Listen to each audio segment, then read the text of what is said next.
पश्चिम एशियाई देश सीरिया में संकटग्रस्त हालात को देखते हुए वहां रहने वाले भारतीय वापस लौटने लगे हैं।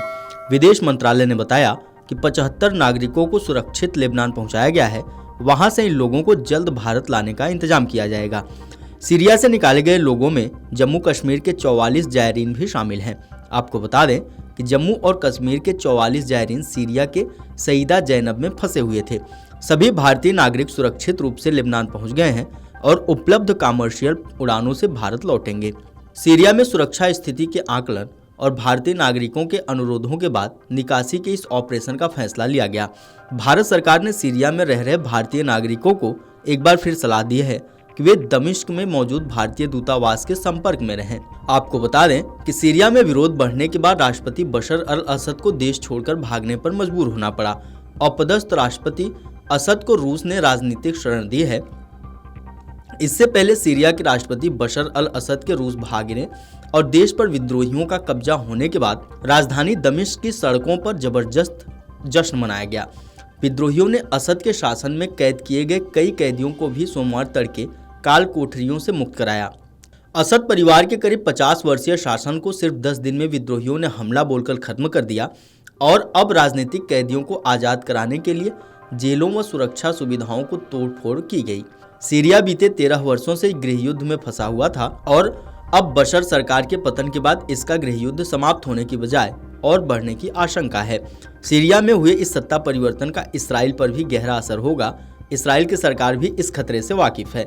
सीरिया में साल 2016 के बाद गृह युद्ध धीमा पड़ गया था, लेकिन बीते हफ्ते प्रमुख विद्रोही संगठन हयात तहरीर अल शाम ने अन्य विद्रोही गुटों के साथ मिलकर अलेप्पो, इदलिब और होम्स शहरों पर तेज हमले शुरू कर दिए और इन शहरों पर कब्जा कर लिया। इसके बाद विद्रोही गुटों ने राजधानी दमिश्क पर भी कब्जा कर लिया। आपको बता दें कि कट्टरपंथी समूह हयात तहरीर अल शाम ने पिछले हफ्ते सीरिया में अचानक और सफल आक्रमण करके सबको चौंका दिया था। हयात तहरीर अल शाम या एसटीएस लंबे समय से देश का सबसे मजबूत विद्रोही गुट माना जाता रहा है। इन विद्रोहियों ने 27 नवंबर को अचानक अलेप्पो के उत्तर और उत्तर पश्चिम के इलाकों में हमला किया। वहीं 29-30 नवंबर को वे शहर में घुस आए और सेना को वहां से खदेड़ दिया।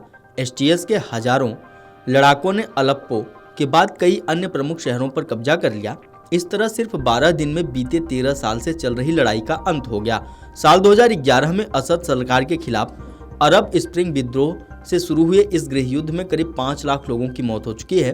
गृह युद्ध से 2.3 करोड़ की आबादी वाले देश में करीब 68 लाख लोगों को अपने घरों से बेघर होने पर मजबूर होना पड़ा और लाखों लोग विदेशों में शरणार्थी बन गए हैं।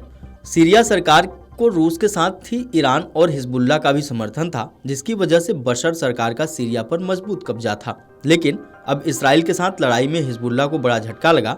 वहीं साल 2016 में बशर सरकार की मदद के लिए अपने लड़ाकू विमानों को सीरिया में तैनात करने वाला रूस भी यूक्रेन युद्ध में फंसा हुआ है।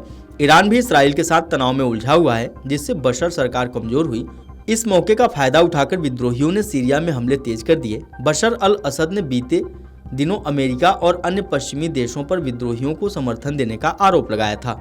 आपको बता दें, सीरिया में 24 साल लंबे बशर अल असद सरकार का अंत हुआ। हयात तहरीर अल शाम के कमांडर अबू मोहम्मद अल जुलानी के नेतृत्व में विद्रोहियों ने रविवार को राजधानी दमिश्क पर भी कब्जा कर लिया था।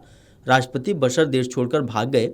उसके बाद पश्चिम एशियाई देश सीरिया में विद्रोहियों ने मोहम्मद अल बशीर को अंतरिम सरकार का प्रमुख नियुक्त किया है।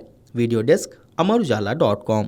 अगर आप ये वीडियो YouTube पर देख रहे हैं तो हमारे चैनल को सब्सक्राइब कर बेल आइकन दबाएं और Facebook पर देख रहे हैं तो हमारे पेज को लाइक करें। 8 मिलियन प्लस सब्सक्राइबर, आपके इस भरोसे के लिए बहुत धन्यवाद।